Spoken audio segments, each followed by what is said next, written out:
Coming to you live, it's the Auto Hub Show with Ian and Jeff. Here we go. Who said you can't teach an old dog new tricks? Hi, I'm Gail Rubinstein, the founder and CEO of a company called Retail Resilient, social selling for the car industry. And we help auto dealers, auto agencies, and vendors in the auto industry sell more cars, service more cars, and make more money using our social selling strategy. That includes TikTok, Instagram, Facebook, LinkedIn, and anything else you can think of. So if you're looking to invest thousands and make millions, we're definitely the social selling company for you. Like I said, who said you can't teach an old dog new tricks?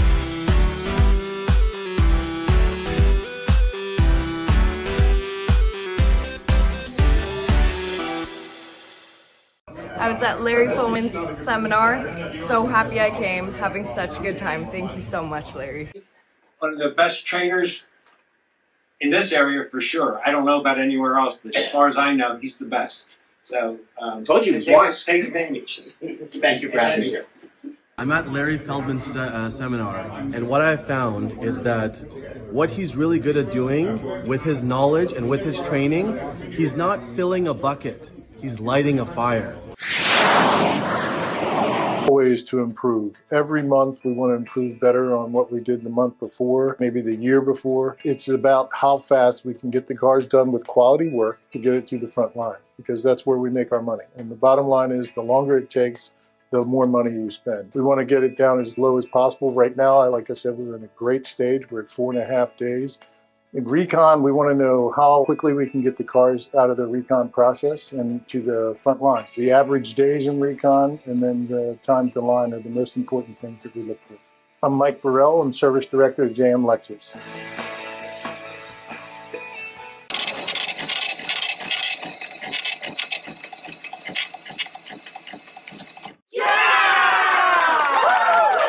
Hello, everyone. Welcome to the Vehicle Buying Center's leadership panel today. We're going to talk about how to bridge the gaps in 2023 through education, mindset, coaching, and collaboration. And for those of you in the back, just know, yes, I am standing up. Just want to make sure that everybody, in case you have any questions. My name is Angela Rizzo, and I'm the Chief Marketing Officer at VinQ, and I will be your moderator today. I would like to thank Wendy Reeves for pulling together this great panel and discussion on vehicle buying centers. So why don't we just get started? Wendy, I'm going to hand you the hot mic. And what we're going to do is we have some questions that are already pre-prepared, but I might actually see if the audience has any questions as we get going. And so be prepared with any questions. And we've got the mic, and I'll just run the mic over to you. So Wendy, again, why don't you tell us a little bit about yourself and your company, BDC Angels? So my name is Wendy Reeves. I born and raised most of my life in and out of the same dealer in my adult life, on and off for about 30 years. And I came down to Phoenix about 9 years ago and started doing independent, and then I LLC 3-4 years ago. And we basically do all kinds of different flavors of BDC. Primarily, we started consulting and on-site launches, but we ventured into other areas, numerous options for BDC, and then we started vehicle buying centers about 1.5 years ago. And my vision too, by the way? Yeah, I'd love for you to talk about your vision for this panel and why you pulled this all together. Okay, so obviously you know this is scripted because I screwed up already, but so I know all these beautiful people, and we all have different vantage points from within the automotive industry, and I believe that 2023 has shown itself to be a year of collaborations, and I believe that mindsets and vantage points and everything else, we need to have all the fingers on the hand working together in our stores and with our vendors, with our marketing team, with our sales team, with fixed ops and variables. So our idea, our vision is to start a conversation to bridge those gaps that exist within our dealerships and with our vendors, so that we can teach you how to, with the inventory that we all need and the crazy situation you all need, know it. I don't have to tell you all the different things, whether it's overpricing or buying junk cars or whatever it is you're experiencing. We need to get some private party acquisition, right? And we need to have a good trusting process that we can present to our private sellers. We can do it the right way, set up a great process that's going to benefit them as much as us. But from all these different vantage points, we want to show all of you how to do that so that you get maximum ROI on your efforts. And we need to start the conversation from all these various vantage points. Those of us who have insights from our dealers, from ourselves, we all have different roles. And just like I said, teach you how to get maximum ROI on that vehicle buying center. That's great, thank you. I think I'm going to move over to Ian Nethercot and Jeff Polo. So these guys are, running a very successful podcast called the Auto Hub Show. I know a little bit about you guys. Let's start with Ian. Ian, your family has been in the automotive industry for over 100 years, starting with your grandfather in Ontario, Canada. So can you tell us how you work with dealerships to enhance their profitability and drive change, and how VBCs and closing some of those internal gaps between departments can add value?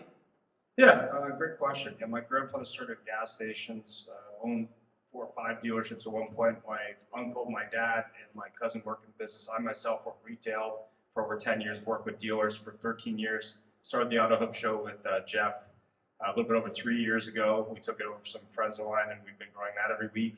Really, the focus of the show is helping dealers get better every single day. I've had some experience training BDCs and working retail, but really through the show every week, we learn from people in the industry across the globe, mostly North America, but from international.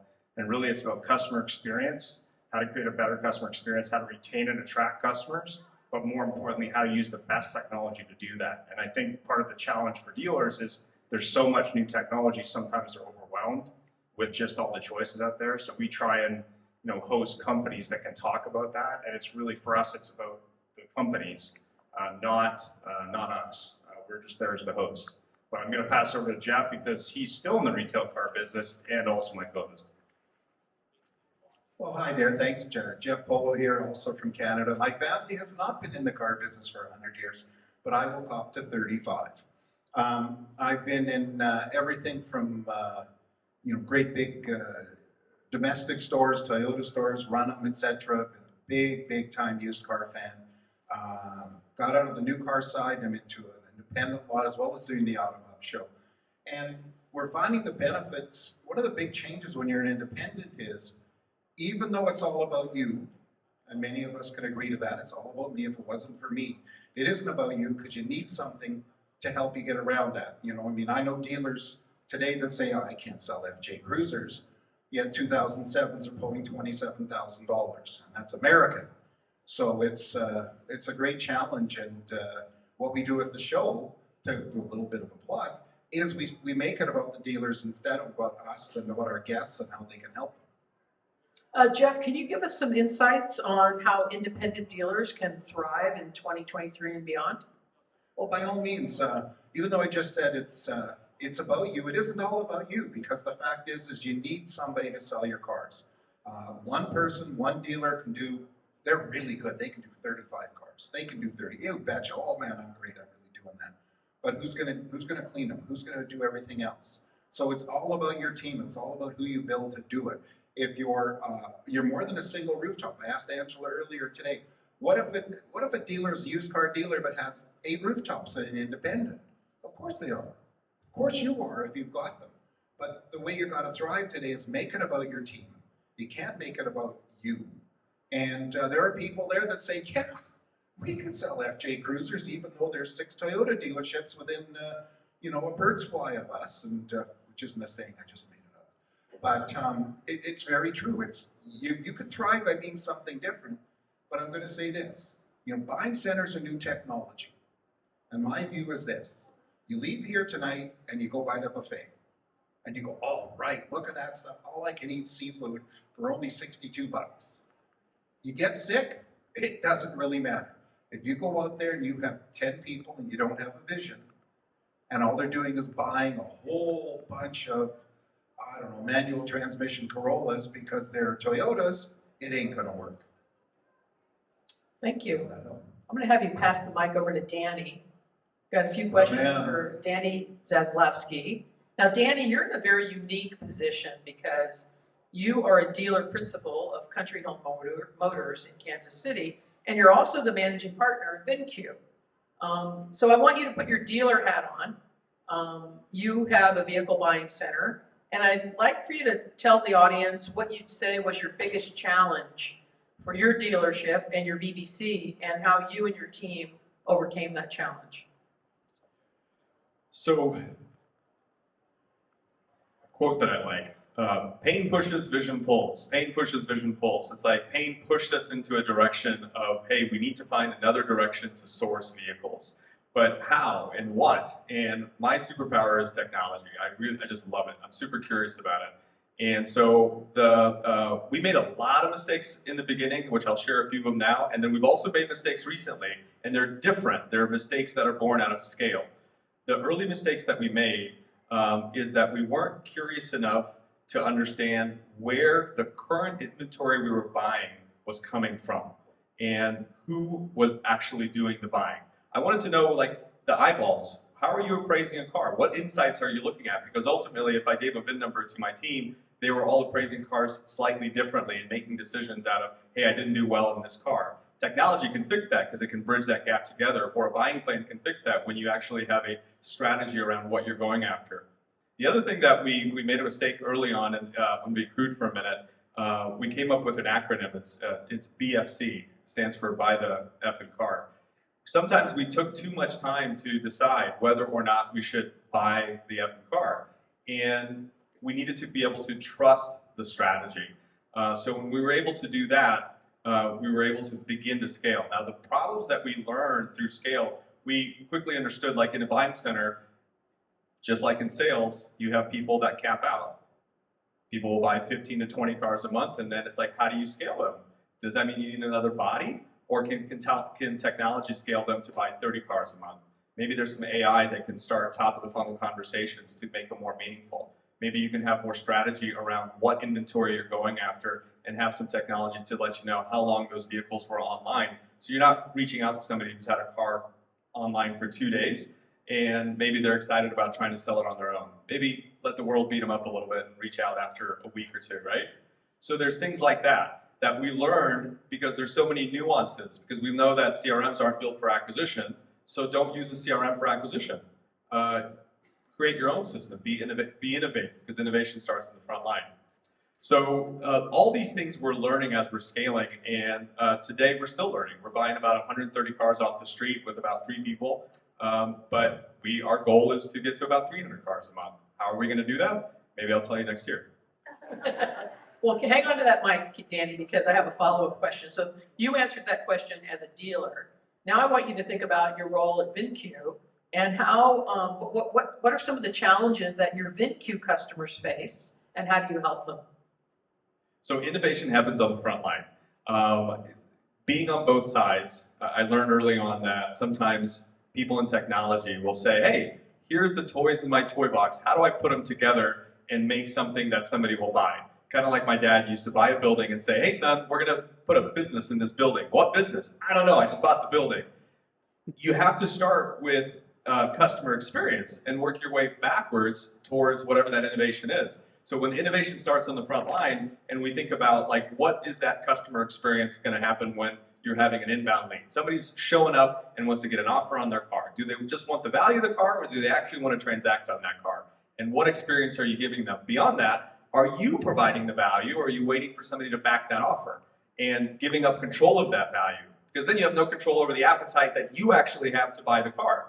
Those are things within technology that we're able to fix. And those are things that we pay attention to, because it's about the conversion points. When you think about opportunities to connections, to appointments, to actual acquisitions, and what does that look like for gross and churn?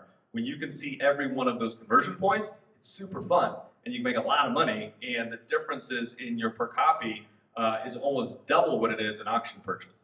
So Danny, you have a session tomorrow at 4:15 on inventory management. Looking forward to seeing it. And I ran out of money, so you were going to give me $100 for giving you a flip. So. Okay, thank you. Thank you. Okay, so let me just pause here to see if there's anybody in the audience that has a question. Anybody have an audience? Anybody in the audience have a question so far for the panel? Okay, I'm going to start calling on people in a few minutes.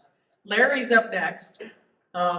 So Larry Feldman, prior to starting your own recruiting business in 2012, which you can tell us about, you were a successful dealer principal, GM, and a Cadillac salesman. And you were also heavily involved in sales training and EVs. What feedback do you get from your dealers now that have a vehicle buying center regarding challenges and triumphs or tips and tricks? Sure. It's pretty simple. Obviously, for the past couple of years with the pandemic, buying cars was like eating soup with a fork. It just seemed to be an impossible task. And the dealers, at least the smart dealers, grasp the concept that you look internally rather than externally. As an owner and as a sales trainer, I can't even tell you how many times I've explained that if you're looking for business, how about dealing with the customers that already know you and like you, and how about getting your butt, notice I said butt, I didn't want to get too risque with Angela here. Why don't you get your butt into the service department? Well, it's the same thing here. With vehicle buying centers, the reason people like Danny, people all over the country are successful is they grasp the concept. As a trainer, as an owner, I'm big on process. But this is one instance where the people are more important than the process. Because if you take a successful salesperson and mind those traits and now say, all I want you to do is make 100 phone calls a day, you're not going to get anywhere. The way to make this thing successful, and I'm sure my buddy Danny will agree with me, is understand that you need people that are relentless, but that have a plan. The four-prong approach. You want to call people, okay? You want to email people. You want to text people. He likes that. And you want to video people. Isn't it a little scary that where YouTube is now controlling the whole planet, you still have people that are allergic to video? So you need to understand that you're going to have to, it's the 880 rule, that you usually make these deals after 8 or 9 or 10 or 100, but you can't do a cadence of calls because, right, is everybody in the room on the same page I am? About the fourth or fifth time somebody calls you, you're ready to call the police and say I'm being stalked. There has to be some semblance of variety within the plan. You also mentioned, if it's okay, EVs. I got pulled into the EV, and this is important because it's going to dial into what everybody said, by John Ellis. Most of you know John Ellis. He's one of the most brilliant analysts around. And he called me up and he said, Larry, I want you to get involved with me promoting EVs. I said, there's only one problem. I don't know a damn thing about EVs. He said, that's perfect. I just want your personality. So where this young gentleman's superpower is technology, that ain't mine, okay? They were laughing at me because my iPhone has a rotary dial on it, and I have a sundial and an abacus in my car. My superpower is people like me. No matter how I torture them, or what I say or what I do, Fred's nodding his head, okay? That's the key. You're not going to find anybody smarter with technology than Danny. But if it's not wedded with personality, if it's not wedded with talking to a human being, you're finished. There isn't one, and we got some pretty technically adept people in this room. Tell me which one of you likes to get 10 phone prompts and then they hang up on you anyway. We have to inject the humanness back into this car business. Because if we can tie that in with the tech, we can do anything. Okay? There's not enough cars. Let's find a way to buy cars. Let's do it intelligently. I believe, like a lot of people believe, that the economy may be bad, it may be up, it may be down. That's somebody else's problem. It's not mine. Because I'm going to find a way to make a living and make some friends and move forward. Everybody agree with me? Cool. That's great. Thank you. Can I just hold on to the mic? I'm starting to feel comfortable. I forgot to break the hook, but that's okay. Well, we're going to keep going. Not my first hook, though. Who would you like to give? Well, so I want to open this up to the panel because you said something that sparked it as a question. You talked about sales and selling cars versus buying cars. And I know that there's some philosophies out there that say those really need to be different people. Like you don't want your salesman buying cars and vice versa. So I'd love the panel to talk a little bit about that philosophy. Would you like to ask Sean? You wore this jacket specially for your question. Of course. We can start with Sean. All right. Sean Omer, BDC owner and founder. So to answer specifically the question, I'm a servant leader, and I like to coach on emotional intelligence. So it's a little bit of a mixture, actually, of what Larry has to say, and Danny, like, if you were the internet, you just broke it. Like, I couldn't even agree more with everything that he had to say. And one of the things that's the best thing I've heard since the moment I've been here, innovation happens on the front line. Now, to pull Larry in, who's on the front line? Our people, right? So what happens, to me, to answer your question, it's about, we're in a relationship business. Whether you're buying a car, whether you're selling a car, people don't want to feel screwed because we gave them a cheap price. People don't want to be screwed because we sold them something a little bit above price. So it's a relationship business. So at the end of the day, we have to invest into our people. And when I'm talking about investing into our people, because we are doing it already, but what I mean is how we share our vision with those people, right? So to me, it's more about, you know, it's a people business, it's relationship people. So it's about pouring more into your people, focus more on the inputs, your people, and the outputs, sales, will take care of themselves. That's just how I feel. I love it. So I want to add one thing to that. For those of us that are dealers in the room, and for those of us that are vendor partners in the room, if you're a vendor partner, suggest this to your dealers. If your dealer changed this one practice, it changed the way that we behave at our store. When somebody calls or answers the phone for a customer, ask them, are you calling about buying a car? Or are you calling about selling a car? It changes the conversation. When we treated our BBC as an island, that island had to get resources from the mainland. It's a tough way for a BBC to exist. When that BBC is no longer an island, but it's a part of the mainland, it's a part of the dealership, and the dealership, either through compensation or through culture, is helping that BBC win, meaning fixed ops is funneling opportunities to the BBC, variables funneling ops to the BBC. There's compensation plans that help both win. When there's a title clerk that's dedicated to execution and he or she gets a part of that win, now all of a sudden it's a culture and you've created a machine that is self-sustaining, and no longer do you have a sales manager needing to leave the desk to go buy cars at the auction. So look, I love the fact that you just brought up fixed ops because you're sitting next to Terry Torline. And Terry, I'd love for you to just introduce yourself, tell us what you do, and then I'll ask my question. So I am Terry Torline. I was in the car business and moved to the dark side. I'm now on the vendor side. Our company represents service contracts, appearance protection products. I built the exoglass portion of our company about 3 years ago just prior to, or actually at the start of COVID, so that we could launch it using technology and not having to be in the store in order to make that launch. And in turn, that gave us the platform to deliver products to dealers directly into their portals. Secondarily, we have the ability to create user-friendly sites for purchases of vehicle service contracts directly by the consumer.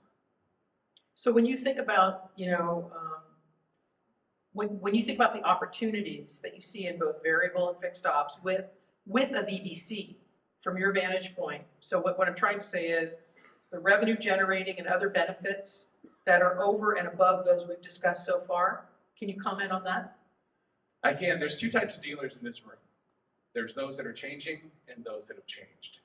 Those that are changing are going to have a harder uphill climb.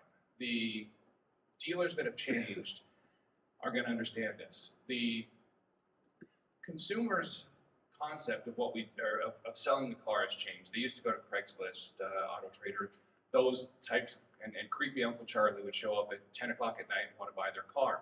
That, the Carvanas of the world, the CarMax of the world, have given us a new way to interact with the customer. So setting up a virtual BDC in order to connect with the customer is a readily acceptable business model for the consumer to understand. He gets why you're calling. The other side is when you get a chance to interact with the customer, you're calling them in order to solve or create a solution for them. I've got an extra car. I don't know how to get rid of it. What do I do with it? So you're connecting with them on a different level than if you're calling them saying, want to buy a car? Want to buy a car? When are you going to be ready to buy a car? You're now interacting with them and giving them money. That creates an opportunity for you too. If they're not ready to sell their car or they don't have a vehicle to sell, that still creates an opportunity for you to discuss with them, what are you in the market for? Get a little bit more information. Create that engagement, create that connection with the customer. Invite them down to your dealership for the Support Our Troops weekend of extravaganza that you're having. It's a community event that you have. Use that opportunity in order to create that engagement or that connection with the customer so that when they do want to buy a car, your dealership is in the forefront of their mind. Thank you. All right, I'm gonna pause here to see if there's anyone in the room that has a question. Just raise your hand. If nobody else interested, I'll get buying 150 cars a month. I get to. Yeah, so, let me repeat the question. She said, is anyone interested on how Danny's buying 150 cars a month? So,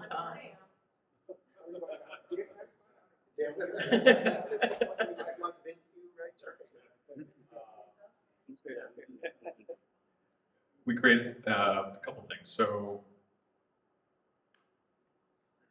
who here already has a VBC? Raise your hand.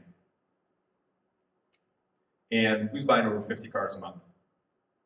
Okay, good. Did it hurt to get to 50?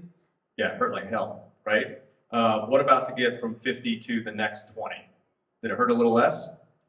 No? Okay, so here's my point.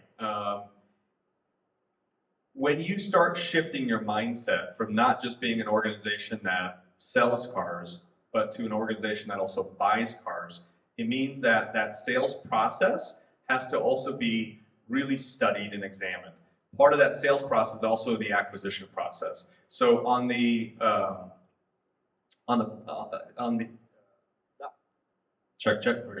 technology side, we're looking at the funnel. How many opportunities do you have to get, right? How many people cars do you have to look at? To how many actual connections, and are those connections meaningful connections, or are you spraying and praying? Meaning, are you going after everybody, or are you going after specifically the cars that you want to buy? The only way to do that meaningfully is to have a buying plan that allows you to search only those vehicles. Well, that buying plan has to be intelligent. So it has to consider things like market demand, has to consider like your own sales, has to consider competitor demand, has to consider audience. Audience is like, if you have Jason Rice is in the room. Jason, you hear? That guy is brilliant. Connect with him. LotPop does this thing called switch leads. It unlocks your CRM. This is another way to do it. If you sell a car that has 9 leads on it, how many of those customers actually bought one of them? The other 8 are unsold. If they're still in your CRM, that is a way to measure what you should be buying, because you know you have pent-up demand sitting there. When you take all of those signals and put them in a buying plan and then point them at a marketplace, literally just point them, then you can point them at Manheim or Odessa or Auction Edge or Facebook or Craigslist or Auto Trader or even your own inbound leads. Now you're taking a person that would be buying 10 or 20 cars a month by themselves and scaling them because their efficiency just went up, right? So there's a lot of BDC type of strategies with number of calls and connections and all that kind of stuff. But beyond that, if you leave them on an island to fend for themselves, it's really tough.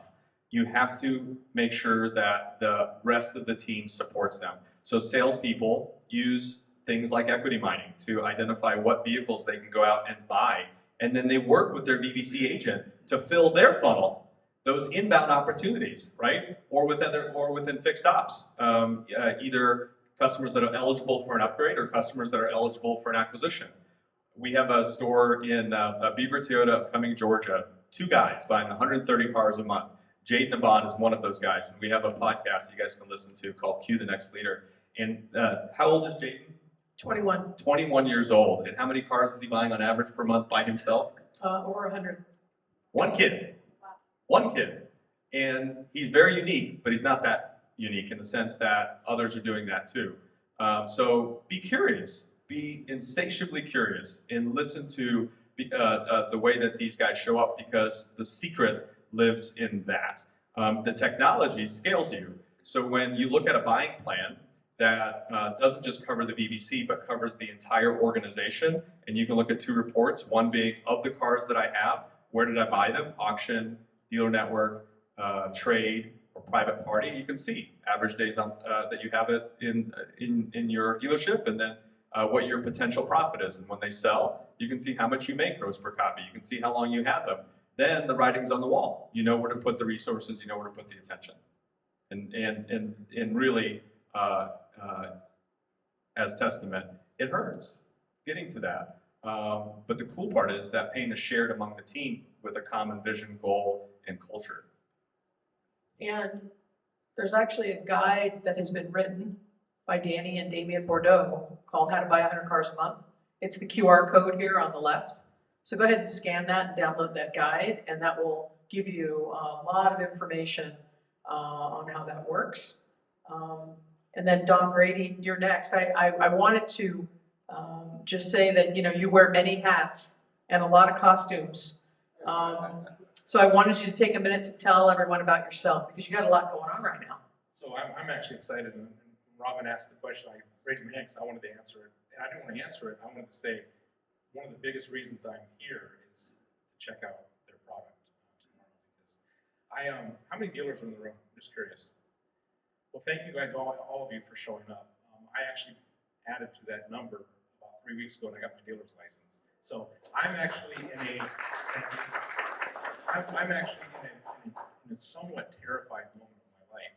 I am also the vice president of dealer success for Ship Your Car Now. So for the last 3.5 years, I've been helping car dealers all over the United States pick up cars for them by truckload or singles and bringing them to their dealership. I'm still going to continue to do that, but I felt kind of like a lazy guy, so I wanted to add to my life a used car lot in Ohio. So I'm now in the acquisition mode, and so in 3 weeks I've bought 4 cars, 2 from the street and 1 from an auction, 1 from ACV auction. So I'm here because I'm going to really bother the vendors starting tonight and the rest of the week, because I want to find the right tools for my small used car lot. And the idea of buying 100 cars is thrilling and exciting, but more importantly, it's buying the right cars. I've went to some physical auctions in the last couple of weeks, and I've been standing next to dealers that I've watched them with their hands up in total shock. I mean, we're all looking at the same books and the same guides, and I'm watching them pay thousands over retail in some cases. And I'm thinking, wow, what's the end game to that? You know, so I'm very excited about being out and learning. So, and I'm also a former general manager with 22 years in the business. So I've been. It's not like I'm a new guy on the block, but I got to tell you, in the last 3, 4 months, 5 months, I've been very impressed with what every one of you have accomplished, because it's not easy. It's easier to walk into a store with 300 employees and they hand you the keys and you're the general manager of a turnkey store versus I've got dirt and now I'm going to build this into actually Terry told me yesterday, you don't have a car dealership, you have a used car lot. That's where I'm at now, but I'm going to grow it into a used car dealership. And I'm going to need the help of people like Danny and his team and a lot of the guys that are helping and gals I'll be talking to. I'm very, very excited about being here. I'm not a public speaker, but I'm so excited about being here because I want to help. I love this industry, and we're actually the starting act for Sugar Ray Leonard. So, hey, are you excited? Well, I wanted to ask you a question, Don, specifically about transporting cars. You know, you really you understand that there's a lot of opportunity here to help dealers transport the vehicles that they're acquiring from private parties, along with the other sources that they use. So here's the question: what have you seen to be the biggest challenge that your drivers face, and what steps are taken to be able to conquer those challenges? Well, so Ship Your Car Now, we're actually a technology company, so a lot of people look at us as a transport company, but we have technology that's actually incredible. So literally, for the dealer standpoint and the customer standpoint, to get a shipping quote, it's as simple as punching in a zip or city or zip, to and from, and then car, truck, SUV, and you get an instant quote. So even when your buyers are sitting at the keyboard and bidding on cars, they can know what the shipping quote is before they even hit the buy button. So that's the one thing. As far as the carriers, I mean, the biggest concern I'm seeing right now is on the EV side is, and I don't know that it's talked about a lot, but the EVs, as everybody knows, they're a little bit heavier than the cars. So in most cases, in some cases, if a truckload of cars, you've got 8 cars on there, for the Department of Transportation standards, they can only carry now 4. So any way to make up for that, they're going to raise the prices of those cars. So with the EVs, your prices could be higher. So that's one of the things that's actually a challenge right now. And of course, the whole world's pushing towards all EV, all EV. It's something to consider as part of the infrastructure. Thank you. I'm going to see if the audience has another question before I go to Sean. And I see a hand up here. So I know technology is transforming this industry and many industries. I'm wondering, and I'm not sure who might be best to answer this, but what do you think is the future of vehicle buying centers? The question is, what do we think the future is of vehicle buying centers? Does somebody on the panel want to start? Honestly, we all need them. With regard to technology, I'm thinking. Oh, with regard to technology. So how are they going to change? Yeah, how it's going to change. I think first of all, like any technology that you know, whether it be website based or back-end based or anything, you want to look at what's out there in the marketplace and obviously make the best decision. But I think what I see a lot as we speak to dealers is sometimes they buy too much technology that may not be the right technology, and they don't utilize some of it properly. So they overbuy or they don't understand what they're buying. So first of all, do the homework, but more importantly, I mean, the reason Danny's such a leader in what he does, one of many, is he's also a client. So it's like I developed this to buy cars, and then, you know, from there I basically built it for other dealers. So first of all, do your homework and see the demos. I know some of them are long, but make sure that you're using the technology to the length of its ability. And it may just not be Danny's product. You may need other products, but you want to make sure they work together in your store culture with your process. To add to that is something very interesting, is the old saying, use it or lose it. And, you know, those of you who've been around for a while can remember the cabinet in the back, you know, off the lunchroom with all the tapes and the beautifully coiffed guy with the dark hair whose very hair is gray now or bald like mine, selling you things, and it's tapes and CDs and everything else. And it's just like if you're just a person, you don't have technology, you use car gurus, car values, you got to do it. You can't just say, okay, you know, Dan, you said, you know, just because they're a good salesperson doesn't mean they're a good car buyer. And literally the future holds the same thing it's done in the past, is just do it. Look, we all know that the profit is made when you buy the car. So you need to have that relationship in there. So technology will get you so far. I agree with it, but there's still that relationship with the buying public or the person you're getting the car from that you still need to build, nurture, and develop. Danny's process makes it scalable, and Wendy started it off with saying probably the most important part of anybody that we learned today is develop a process. Incorporate the technology into your process so that everybody is on board. It starts at the top, and you got to work your way down. As to virtual buying centers, again, changing or changed. If you're not going towards that direction, you're going to be left behind. It's going to be a tougher road. But incorporate the technology that is working in your process, because not all of it is going to be, as you said, some of it's overbought. And if you don't know how to drive it, use it, you're going to be lost with it. Okay, please go ahead. So Sabrina, I liked your question. You're also a builder of technology. So here's how I answer that. As dealers, owning a car dealership, we think right car, right price. That's what we think. There's a car, I gotta put the right number on it, I'm gonna buy it for my lot. As somebody on the technology side, when you zoom out, you have the chance to also think right car, right lot. It's a different mentality. And if you own multiple lots, we've always thought maybe this car that I bought at this store might do better at this store. It opens up our ability to think about how we acquire vehicles and for what purpose, right? And so when you start thinking right price, right car, right lot, then you can start applying brand priority, segments, price buckets, all these different things that allow you to create wholesale as a profit center and auction as a profit center. Wholesale being dealer to dealer, auction, and then retail. So I believe technology is going to change in the sense that bolt-on tools are going to become fewer, and companies with real meaningful data that whether you have a buying plan or not, technology companies know your buying plan, including me, because I can see what you're transacting on. So the point is, you want to be able to own your market by understanding your own buying plan and steering it, not from the passenger seat, but from the driver's seat.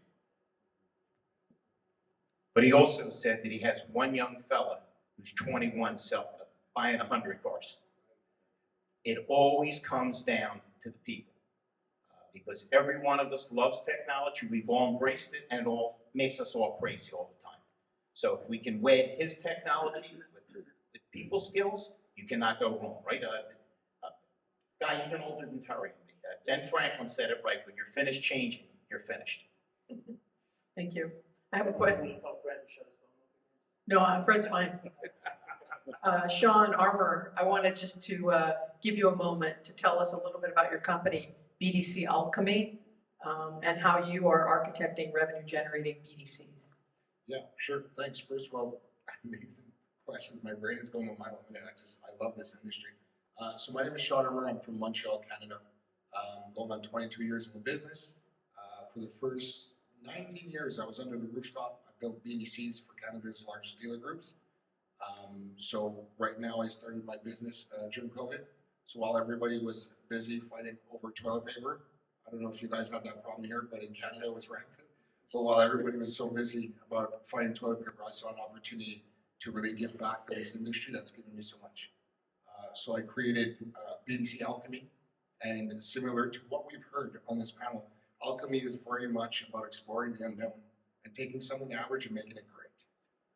And to build off of Larry, it comes down to your people, right? So I assist dealerships in architecting revenue-generating BDCs. A BDC is not a customer service department, and if built correctly, a BDC shouldn't even cost you money. Now today we're talking about VBCs. So when I go and see my dealer groups right now, and in my line of work, it's kind of funny. Well, not really funny, but I'm really called upon not when something's going wrong, but when the building's on fire, so to speak, right? In a BDC, and it's like, Sean, fix this, and I'm giving you 1 month to do it. Okay, so you're telling me that this has not been going well for 4 years, and I get 1 month, right? Okay, no problem. So that's usually when I start speaking French, and nobody understands. So with that respect, it's kind of funny. But no, in all seriousness, the interesting component about what I do and about what everybody's really in here for, I mean, we're all in the same industry, and we've all been going at this for a while. The interesting component is that everybody is here to get something, and so am I. And when I'm sitting down with my dealer groups, one of the first things that I tell them, just to kind of give them a source of inspiration, is that, listen, the growth that you seek is currently found in the areas being mismanaged. And when I say mismanaged, it doesn't mean that you're not doing a good job. It means that sometimes you don't know what you don't know.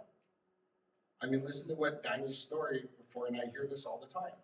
You know, they were trying to do something and it wasn't working, or it wasn't planned out at the beginning, but they found their way, right? So to answer your question, one of the most important things that I would recommend is to not get tethered, or to not get anchored onto something. I mean, what's the true definition of psychosis? Doing the same thing repeatedly and expecting a different outcome, right? Especially in this volatility. I mean, I've been going at this for 22 years. I mean, is there any 15-year plusers in here? 20 years, 15 years, by show of hands? I mean, when has this industry ever been the way it is? The volatility is almost every 3-4 months, something's changing.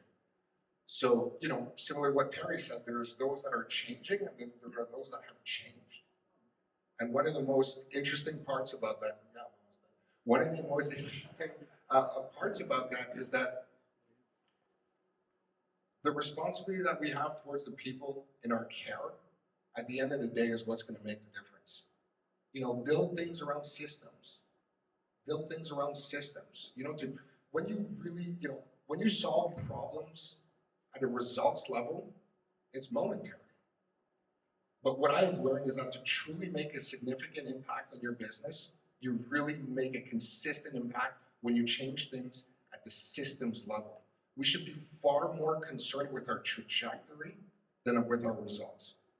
And when you focus on the inputs, your people, the outputs will take care of themselves. So I think there was an element of KPIs. Yes, if you'd like to. Yeah, well, listen, there's basically 4 KPIs that I would recommend, and it's always about the same since we are in a people business. And my 4 KPIs that I would follow up on all the time, KPIs. Keep people interested, keep people involved, keep people informed, and most importantly, keep people inspired. That's great. Yes, let's hear it. That's great.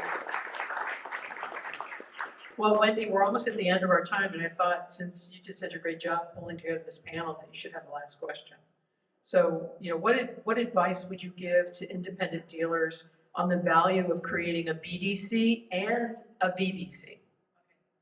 So, obviously, most of you probably had BDCs or attempted them or did it in some shape or form. But when we started the BBCs, we kind of equated to a BDC, but in reverse was the psychology, I think, with the BDC brain. And I think it's all about business development. And instead of selling cars, instead of selling appointments to sell cars, we want to buy cars. So I think 3 or 4 things. First and foremost, if you're starting out, and those of you that have done it, you know this. If you aren't focused, and if you don't have a plan, and if you don't go into it slowly, there's going to be lots of brain damage. Lots of brain damage. It's a very labor-intensive thing when you're reaching out to people. However, again, to equate it to a BDC, first and foremost, where do you start? Start where you are. And I think that's one thing you always do with BDCs, right? We finish each other's sentences a lot. So start where you are. Don't think, okay, I'm going to buy everything. I want to buy 1,000 cars a month.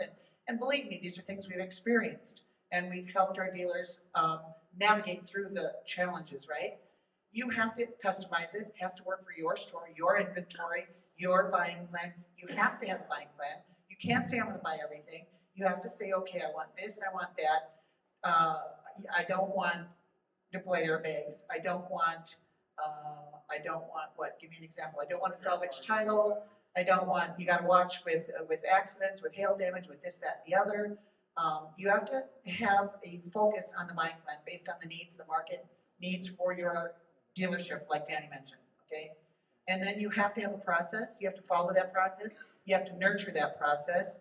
You can't give it a little time and all of a sudden give up on it because it doesn't work. No, the best thing we do in automotive, ladies and gentlemen, is we pivot, right? We've weathered many, many storms in our industry, and those of us who have been around. And the beauty of collaboration is that those of us who have been around talk with those of you that haven't been around, and together we collaborate, we make beautiful music together. But you don't overthink it, and then, most importantly, you have to have buy-in from the top. You have to make sure that your agents, same as sales and BDCs, you have to make sure that the customer experience that you're portraying to your sellers is going to be the same that you deliver in the store. It's all about the customer experience. So you can't evaluation tools. This is huge. You have to make sure that the ranges and the evaluation tools that you're giving to your agents, your buying agents, are the same as those that are going to be used when they arrive at your dealership to sell you their car. And another challenge I've seen is you have an appraiser team that's going to go to the customers or do FaceTime or giving or do it in person or whatever. But then you have sales managers that have a different mindset. So you have to collaborate, you have to discuss it, you have to share mindsets and perspectives, because that's how you're going to win. When all the fingers on the hand know what's going on and they're all going toward the same goal, and then you're going to crush it. That's awesome. Well, first of all, I want to thank all of our panelists for being here today. I want to thank all of you in the room for spending time here today. Thank you. And if you didn't get enough of Wendy, you can scan her QR code and get her contact information. She'd be happy to talk to you. We'd love it also if you stop by the VinCube booth, 725, to learn more. If you want to learn more about how to buy 100 cars a month, if you want to learn more about inventory management, market appraisal pricing, the buying plan, come by the booth. We're just across the aisle from the dealer lounge in the expo hall. Thanks, everyone. We appreciate you. We'll see you at the expo. Yeah.